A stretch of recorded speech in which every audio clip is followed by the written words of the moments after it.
Hello, ഇത് day 4 ക്ലിപ്സാണ്. ഇന്ന് പതിവ് പോലെ ഞാൻ രാവിലെ എണീറ്റ് ജിമ്മിനൊക്കെ പോകാൻ ഒരുങ്ങി. അപ്പോൾ ഞാനിന്നൊരു പഴയ ടോപ്പ് ട്രൈ ചെയ്തു. അതെനിക്ക് ഫിറ്റ് ആകുന്നുണ്ടായിരുന്നു. അപ്പോൾ അതൊക്കെ കണ്ട് ഭയങ്കര സന്തോഷത്തിലായിരുന്നു ഇന്ന്. പോയിട്ട് വന്നിട്ട് ബ്രേക്ക്ഫാസ്റ്റിന് ഈ ആൽമണ്ട് റാപ്പാണ് കഴിച്ചത്, രാജ്മയുടെ കൂടെ. അത്യാവശ്യം പ്രോട്ടീനൊക്കെ ഉള്ള ഒരു റാപ്പ് പോലത്തെ സാധനം കേട്ടോ അത്. അത് കഴിഞ്ഞ് ഞാനും വിഷ്ണു വിചാരിച്ചു ശരിയെന്നാൽ നമുക്കിന്ന് ഓഫീസിന് പോകാമെന്ന് വിചാരിച്ചു. അപ്പം അങ്ങനെ പ്ലാൻ ഇട്ടതിന് ശേഷം എല്ലാ കാര്യങ്ങളും ഒരു രീതിയില്ലാതെയാണ് പോയത്. അപ്പം എനിക്ക് ഒരു ചെറിയൊരു കഫേ ഉണ്ട് ഞങ്ങളുടെ ഓഫീസിൻ്റെ അടുത്ത്. അപ്പോൾ ഞാൻ എൻ്റെ കൊലീഗ്സുമായിട്ട് മുന്നേ പോയിട്ടുണ്ട്.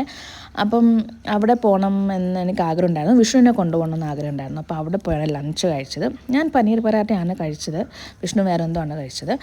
പിന്നെ വൈകുന്നേരം വരുന്ന വഴിക്കൊരു ചായ കുടിച്ചു. പിന്നെ അത് കഴിഞ്ഞ് വന്നിട്ട് എനിക്ക് നല്ല ജോലി ഉണ്ടായിരുന്നു. രാത്രി 2 മണി വരെ ജോലി ഉണ്ടായിരുന്നു. And I had to wait for an update from somebody. അപ്പോൾ ഞാൻ വിചാരിച്ചു ശരി, ഉറങ്ങാനൊന്നും പറ്റത്തില്ലല്ലോ, എന്നാൽ നമുക്ക് ചുമ്മാ എവിടെയും പുറത്ത് പോയിട്ട് വരാം എന്ന് വിചാരിച്ച് ഞങ്ങൾ പോയത് രാമേശ്വരം കഫേയിലോട്ടാണ്. അവിടെ നമുക്കറിയാമല്ലോ, പൊതുവേ നമുക്ക് ഹെൽത്തി ആയിട്ടൊന്നും കിട്ടത്തില്ല. പക്ഷെ ഞങ്ങൾ തട്ട ഇഡ്ഡലിയാണ് കഴിച്ചത്. പ്രോട്ടീനും കുന്നങ്ങളൊന്നും ഇല്ല, പക്ഷെ എന്നാലും ഓക്കെ, കമ്പാരിറ്റീവ്ലി ഒരു ഹെൽത്തി ഡിന്നറാണെന്ന് വിചാരിച്ചു. അപ്പോൾ ബൈ.